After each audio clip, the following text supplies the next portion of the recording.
C'est à mes enfants et aux enfants de mes enfants que je dédie cette histoire de notre famille. Nous sommes Alsaciens. Nous appartenons à une province bénie des dieux, mais durement éprouvée au cours des siècles.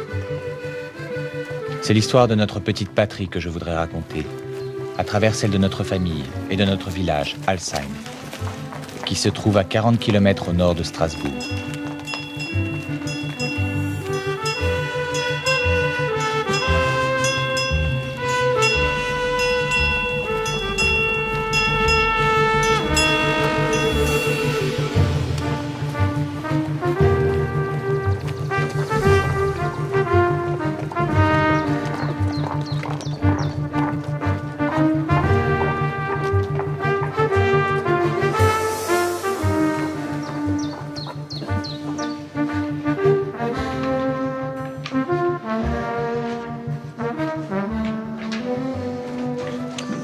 Aujourd'hui, nous allons faire une dictée. Ensuite, j'interrogerai l'un d'entre vous pour voir si vous avez bien appris la fable de La Fontaine.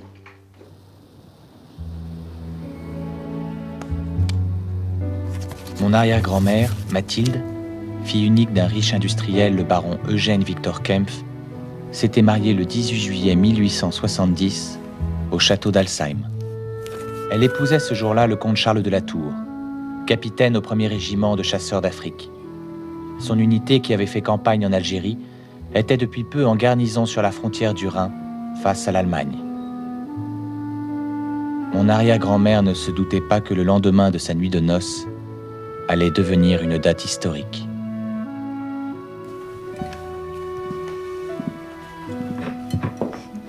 J'ai une faim de loup. Vraiment?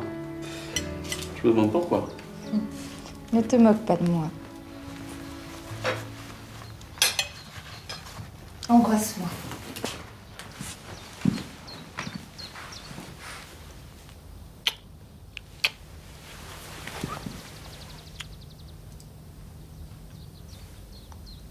Faut que j'y aille. Pourquoi? Tu es en permission? Peut-être. Mais mon régiment est en état d'alerte. Je dois aller voir ce qui se passe. Je reviendrai pour le déjeuner. Mais notre voyage de noces, quand pourrons-nous partir? Demain, après-demain? Demain ou après-demain.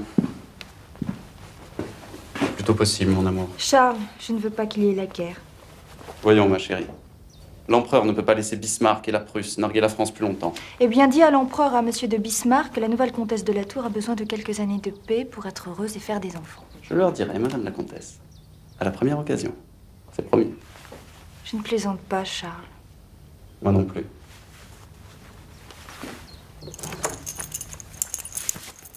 À propos, combien veux-tu d'enfants? 3? 4? Non, 3, ça suffit, n'est-ce pas? Mathilde. 2 garçons pour toi et une fille pour moi. Ça va? Charles. Charles, j'ai peur. Je suis si heureuse. Je suis là, Mathilde. Mon Dieu, ils ont bu plus de 100 bouteilles de champagne. Danser, ça donne soif. Mademoiselle Emma, vous m'aidez à porter ça à l'office, s'il vous plaît. Toi, tu es bien pressée d'aller à l'office, hein?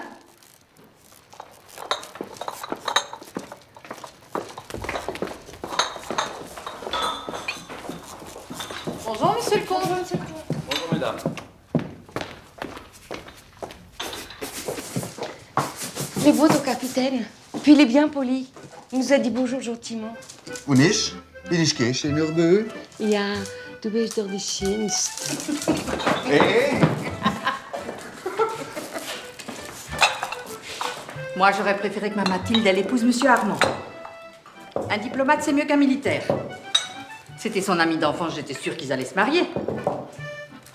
Et puis voilà qu'arrive l'autre avec son bel uniforme et ses décorations. Moi, je la comprends. Qu'est-ce que vous avez contre les militaires, mademoiselle Emma? Les militaires, ça va, ça vient, et puis ça va se faire tuer à la guerre. Emma dit qu'il y aura la guerre. Tu y crois, ta France? Mais j'espère bien que oui, qu'on aille se battre. J'en ai assez de faire l'ordonnance et de tirer les bottes. Ne dis pas ça. Bon, das Kind auch hier, Schatz. Le temps d'aller à Berlin et de revenir, on se mariera. Non, faut que je retourne à l'auberge. Wart doch, Lieserle. Je viens avec toi. La cigale ayant chanté tout l'été se trouva fort dépourvue quand la bise fut venue. Pas un seul petit morceau de mouche ou de vermisseau. Elle alla crier famine chez la fourmi sa voisine. Antoine, à ta place. Storica, monsieur. Storica sind fort. Antoine, parle français, s'il te plaît. Je suis connu, monsieur. Elles sont parties, elles sont plus là. C'est ma foi vrai. En plein mois de juillet, c'est bizarre.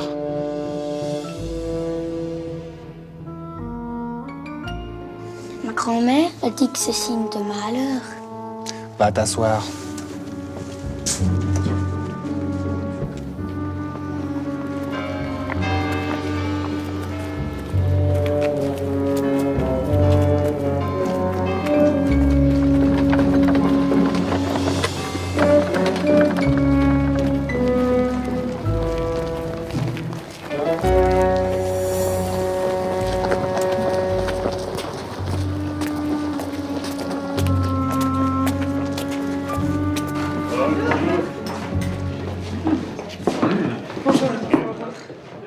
Guten Morgen. Toujours ensemble, vous deux. Tu sais que si tu épouses ce luthérien, je ne pourrai pas bénir votre union. Qu'en pense ton père? Oh, moi, das ist doch miracle. Je suis catholique, mais ma femme Alice, elle est allemande et protestante, alors hein. Il faudra quand même vous décider. Moi, je dis le bon Dieu, c'est le même pour tout le monde. Voilà. Allez, venez vous asseoir ici près de moi. Je vous sermonne un peu. Anneliese, bring uns ein Flasch Riesling. Jerry, bring die Flasche dem Herrn Pfarrer. Maman, je t'ai déjà dit que je ne veux plus parler allemand. Nicht einmal mit deiner Mutter. Même avec le roi de Prusse. Bonjour, Apfel. Bonjour, petite sœur. Ah, lui, il est... Ah, Franzl, tu as de la chance d'être soldat. Moi, ils m'ont affecté dans la réserve. La garde mobile, on n'a pas d'uniforme, pas de fusil, rien. Écoute, mon fils, Flynn kriegt dich schon frei genug. Tu oublies que ta mère est allemande, tu peux donc te battre contre tes cousins. Bonjour. Bonjour, monsieur. Vous avez ma note, s'il vous plaît? Oui. Voilà. Merci. Quel est ce jeune homme là, que j'ai aperçu hier au mariage? Armand Kessner-Beauvalet. C'est bon, allez, Ah, merci. Au revoir, bonne journée. Au revoir. Le chouchou de Mademoiselle Emma. Il est diplomate à Paris. Il n'a pas l'air gai, votre monsieur Armand. Forcément. Il est amoureux de la Mathilde, elle en a épousé un autre. Qu'est-ce que tu dirais de ça, toi? On parle pas de malheur, voyons. Toujours là, le Prusco? C'est sûrement un espion de Bismarck, ton valet. Et depuis 4 ans, le Ruprecht espion pas, en tout cas, c'est pas un feignant. Bestia, Preuß. Ich bin Württemberger. Et toi, tu es un idiote? Qu'est-ce que tu racontes, toi, le bouffeur de patates? Hör jetzt auf! Bleib ruhig. Bleib ruhig. Ruprecht. Ich bin deutsch wie du. Ich will keinen Streit. Lass uns von hier verschwinden, Liebling. Sie sind so aufgeregt. Es wird Krieg geben. Komm doch mit mir. Lass mich. Komm doch. Lass mich doch. Lass mich. J'ai déjà dit de laisser ma mère tranquille. Si je t'y reprends, je te casse ta gueule. Au revoir, Mathilde. Tu es sûr que tu ne veux pas rester déjeuner? Non. Je ne suis pas sûr que cela fasse particulièrement plaisir à ton mari. Mais non, il te trouve très sympathique. C'est papa qui va être déçu, il t'aime beaucoup. Écoute, il vaut mieux que je parte. C'est mieux ainsi. Je suis désolée que tu le prennes comme ça. Tu ne m'as même pas invité à danser pour mon mariage. C'est toi qui m'as appris à valser, tu as oublié? Il me faut oublier beaucoup de choses, Mathilde. Arrête. Tu devrais te réjouir de mon bonheur si tu m'aimais vraiment. Je suis très content pour toi. Tu es sûr que tu ne veux pas rester? Tu fais partie de la famille, tu sais. Comme un frère, bien sûr. De toute façon, je suis rappelé par le Quai d'Orsay. La situation est très grave, tu sais. Notre ambassadeur s'est fait insulter par le roi de Prusse. Toi aussi, tu es pour la guerre? Non. Mais elle est inévitable. Les diplomates ont échoué, la parole est désormais aux militaires. Ne dis pas ça. Pourquoi? Je tremble pour Charles. C'est vrai que les cigognes sont déjà parties, monsieur le curé. C'est vrai. Je suis allé voir au clocher de l'église ce matin. Le nid est vide depuis quelques jours. Pourtant, je suis sûr qu'il ne fait pas plus chaud en Afrique qu'ici. Si tôt, c'est pas normal, ça, monsieur le curé. Elle croit que ça porte malheur, monsieur le curé. Mais dites-lui, vous, que c'est des histoires de bonnes femmes, ça. Franz l'a raison, Liselotte. Il faut pas être superstitieuse. C'est un péché. C'est Dieu qui décide tout.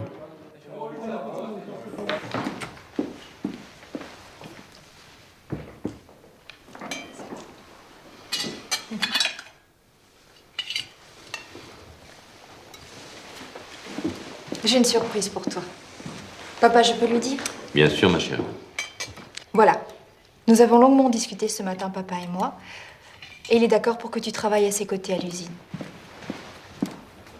Si vous le souhaitez, bien entendu. Je crains en effet que Mathilde ne soit pas faite pour la vie de garnison. Personnellement, je serais très heureux de la garder auprès de moi. De vous garder auprès de moi.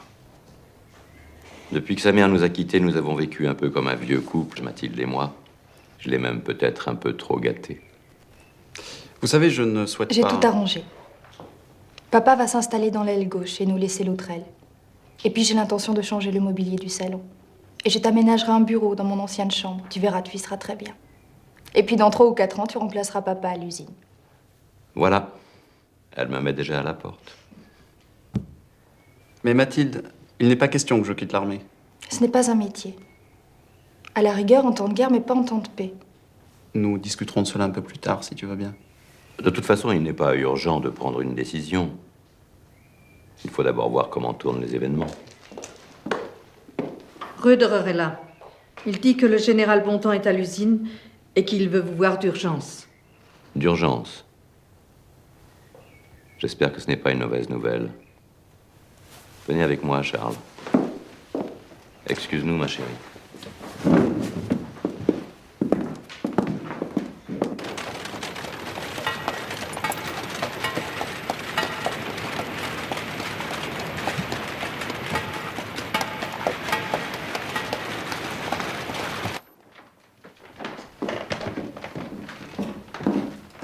Messieurs, mon général, vous connaissez mon gendre, le capitaine de la Tour, le général Bontemps, qui est responsable du matériel à l'état-major.